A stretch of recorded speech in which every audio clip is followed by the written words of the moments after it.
Very sweet नमस्ते to all of you my friends. अभी तक आप जान चुके हैं कि यहाँ केवल 10 क्वेश्चंस होंगे। आप कितने क्वेश्चन इसमें से कर पा रहे हैं, how many do you know, आप उसको कमेंट सेक्शन में हमें बताइए। So let's start with the first question. First question is the merit of revealed preference theory over earlier theories is that it explain consumer behaviour without reference to.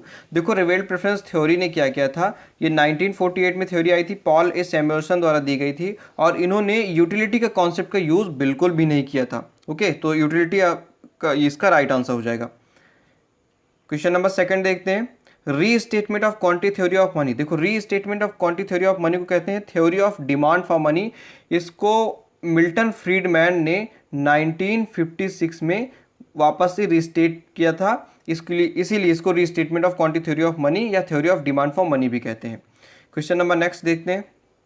Third question is it follows from the assumption of rational expectation. देखो, rational expectation क्या होता है, जब कोई consumer होगा, वो अगर कोई एक्सपेक्टेशन कर रहा है और रैशनली एक्सपेक्टेशन कर रहा है तो उसको रैशनल एक्सपेक्टेशन कहते हैं। ओके, और इसको किसने दिया था, 1961 में जॉन मुथ ने दिया था। जॉन मुथ ने दिया था। साथ में इसका बहुत जगह यूज होता है। कहाँ कहाँ यूज होता है, किन्सियन ISLM मॉडल जब आप पढ़ेंगे तो उसमें इसका इस्तेमाल होता है। कैसे कि क्या एक्सपेक्टेशन इन्वेस्टमेंट करने की, अगर प्रॉफिट हमारी बढ़ने की उम्मीद ज़्यादा एक्सपेक्टेशन है कि प्रॉफिट बढ़ेगा तो हम इन्वेस्टमेंट बढ़ा देंगे।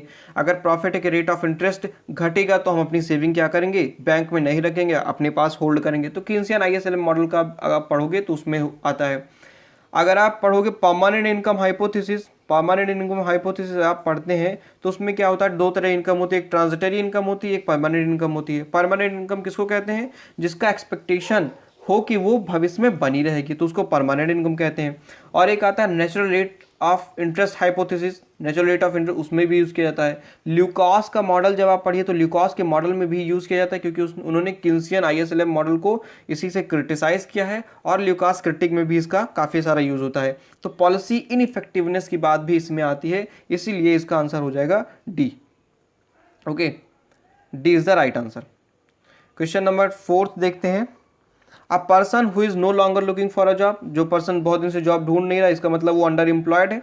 आपको मैं इससे पहले बता चुका हूँ एम्प्लॉयमेंट के कितने प्रकार होते हैं, क्या होते हैं। आप जाकर हमारे ब्लॉग पर भी पढ़ सकते हैं, इसको कमेंट सेक्शन में दे रखा है ब्लॉग का लिंक, वहाँ से आप जा सकते हैं, और आप बाकी मेरे वीडियोस भी देख सकते हैं, इस पर है। ओके, तो ये C is the right answer. Question number fifth देखते हैं। Commercial banks are the largest category of the financial intermediaries, other includes. देखो, पहले फाइनेंशियल इंटरमीडियरीज होते हैं क्या, समझ लो आप। देखो, एक इकॉनमी में सेवर होते हैं और एक इकॉनमी में एंटरप्रेन्योर्स होते हैं जो कि इन्वेस्टमेंट करना चाहते हैं। सेवर अपनी सेविंग को रखना चाहता है एक जगह पर, और इन्वेस्टर जो है एक जगह से लोन लेना चाहता है इन्वेस्टमेंट करने के लिए। तो इन सब चीज़ों को और अच्छे से मैनेज करने के लिए फाइनेंशियल इंटरमीडियरीज आई, जिन्होंने क्या किया, कंज्यूमर्स से सेविंग को स्वीकार करी, और जो इन्वेस्टर्स थे उनको इन्होंने लोन दिया। ओके, तो फाइनेंशियल इंटरेस्ट कौन कौन सी होती हैं, लाइक बैंक्स होती हैं। और बैंक्स में कौन कौन सी होती हैं, लाइक कमर्शियल बैंक्स होती हैं, रीजनल रूरल बैंक्स होती हैं, डेवलपमेंट बैंक्स होती हैं। इंडिया के जितने भी फाइनेंशियल इंस्टीट्यूट होते हैं वो भी हैं, like IDBI, NABARD, SIDBI, national housing bank. और अगर उसमें बात करें और भी हैं तो लाइफ इंश्योरेंस कंपनी भी है, लाइफ इंश्योरेंस कंपनी में LIC। पेंशन फंड्स में है like national pension scheme, EPFO। और NBFCs हैं like mutual funds, Muthoot finance. Mutual funds तो आपका अलग हो जाएगा, ये अलग से इंटरमीडियरीज हो जाएगा। तो इसका कौन सा ऑप्शन सही होगा, all of the above is the right answer. Question number 6 देखते हैं। क्वेश्चन नंबर 6 है, which among the following heads has the highest allocation. जो 10th 5 ईयर प्लान में सबसे ज़्यादा हाईएस्ट एलोकेशन किस पर था, तो 10th 5 ईयर प्लान था 2002 to 7, जिसमें अटल बिहारी वाजपेयी जी प्रधानमंत्री थे, और उस समय UNMDG,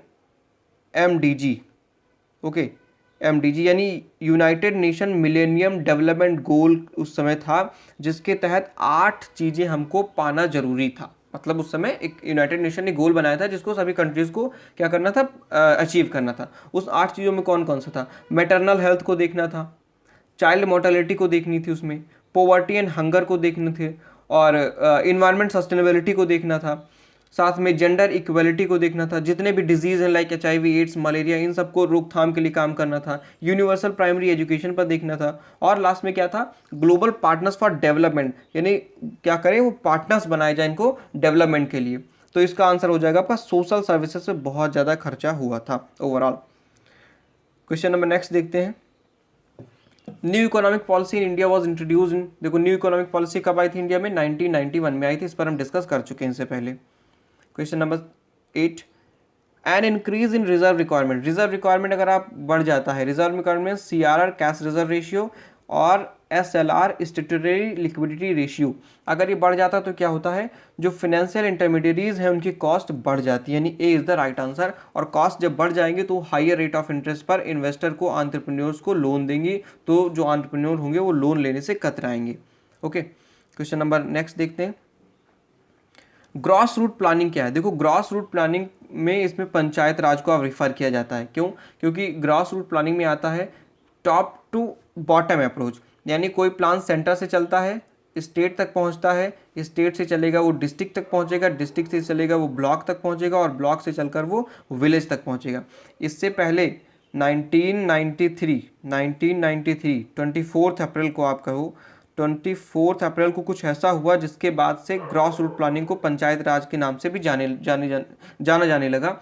क्यों, क्योंकि ग्रॉस रूट प्लानिंग या इसको विलेज लेवल प्लानिंग भी कहते हैं, ठीक है, planning based on village requirement.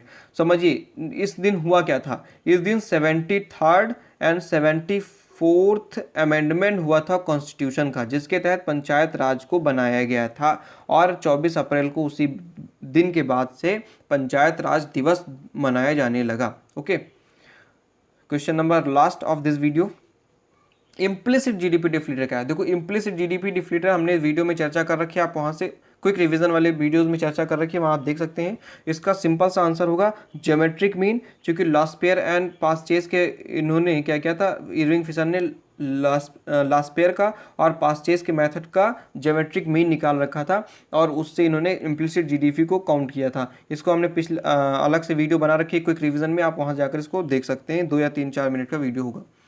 Okay, सो इस वीडियो में इतना ही। अगर आपको ये वीडियो पसंद आया तो लाइक करिए, अपने दोस्तों के साथ शेयर करिए, and subscribe my channel and click the bell icon for more videos.